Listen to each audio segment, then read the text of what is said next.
ও ইলিশ দাদা, দাদা নমস্কার নমস্কার দাদা। কিরে আজকাল দেখতেছি খুব সালাম কালাম দিতেছস, ব্যাপার কি রে, ব্যাপার কি? ভাই দাদা কি হয়েছে বলো তো?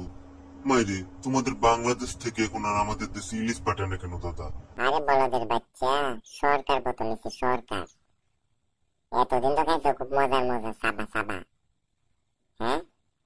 এখন আর তোমরা ইলিশ দিতাম না, ইলিশ দিতাম না। ইলিশ দিতে তোমাদের সমস্যাটা কোথায় বলো তো? তোমরা কি চাও ইলিশের বিনিময়ে? তোমরা কি চাও বলো? তোমাদেরকে কি দিলে আমাদেরকে ইলিশ পাঠাবি বলো দাদা? তোদের তো দেখতেছি ইলিশ খায় জিভটা খুব লম্বা হয়েছে, হ্যাঁ? এত লম্বা হয়েছে জিভলা, আর ইলিশ দিয়ে তোরা কি করবে কোসে? আরে দাদা মারি, সামনে দুর্গা পুজো বুঝলে, এখন তো আমাদের প্রচুর ইলিশ দরকার দাদা।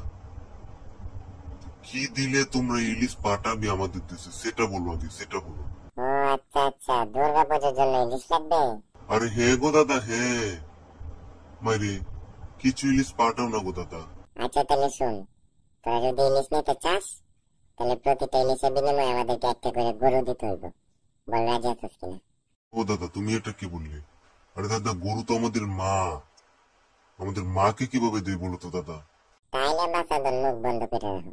তোমরা আর ইলিশ ক্যামেরা লাগবে না, ইলিশ কাল লাগবে না, সাদের ইলিশ। আচ্ছা দাদা শেষমেশ সত্যতামি করলে। বলছে কি তোমাদের দেশের আপাতত এখন আমাদের দেশে দাদা, তো ওনার জন্য হলেও কিছু ইলিশ পাঠাও দাদা।